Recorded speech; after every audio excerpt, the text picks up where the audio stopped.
আসসালামু আলাইকুম।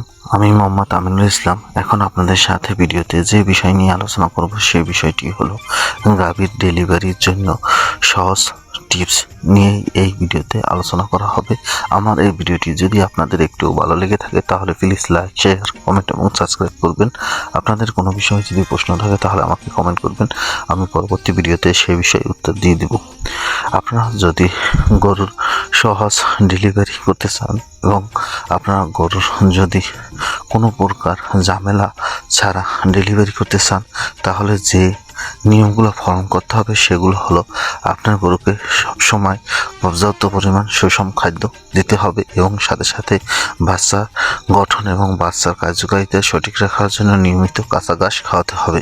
তাহলে আপনার বাচ্চা বেশিরভাগই প্রতিবন্ধী বা কোনো প্রকার সমস্যা নিয়ে জন্মগ্রহণ করবে না, কেননা গরু গর্ভবতী অবস্থায় সবসময় কাঁচা ঘাস খাওয়াতে হবে। কাঁচা ঘাসের বিকল্প কোনো জিনিসই নেই। এবং আপনারা সবসময় যত করে পুষ্টিকর খাবার খাওয়াবেন এবং দানাদার খাদ্য খাওয়াবেন। অনেকে মনে করেন যে বেশি পুষ্টিকর খাবার খাওয়ালে বাচ্চা বড় হয়ে যায়, বা অনেক সময় বেশি ভিটামিন খাওয়ালে অনেকে মনে করে যে বাচ্চা বেশি বড় হয়ে যায়। আসলে এসব বিষয় সম্পূর্ণ গুজব বা মিথ্যা। কেননা আপনারা যত গরুকে পুষ্টিকর খাবার খাওয়াবেন আপনার বাচ্চা তত পুষ্টি হবে এবং আপনার গরুর রোগ প্রতিরোধ ক্ষমতা বেশি হবে এবং আপনার কোনো প্রকার বাছুরের অপুষ্টিজনিত সমস্যা থাকবে না।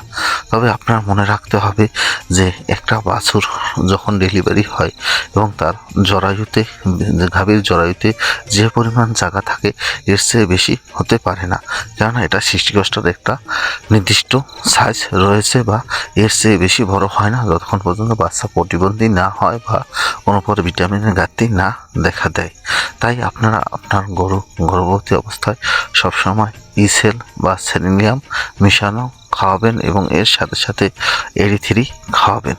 কেননা এরি3 বা ইসেল খাওয়ালে আপনার গরুর ডেলিভারি বা জরায়ুর উপরে ভালো কাজ করে এবং ডেলিভারিটা ভালো হয়।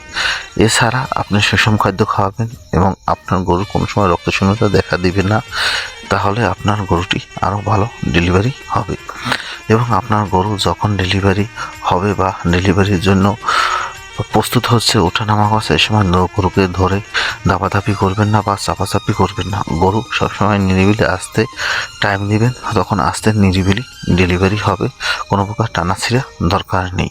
এবং আপনার গরু যখন ডেলিভারি শুরু হয়ে যাবে এই সময় আপনার গরুর সামনে পরিষ্কার সাদা পানি বা গ্লুকোজের পানি দিবেন। গ্লুকোজের পানি দিলে বা সাদা পানি দিলে গরুর ডেলিভারি সহজ হয়, কেননা গরু ডেলিভারির আগে পানি খায় বা ডেলিভারির পর পানি খায়।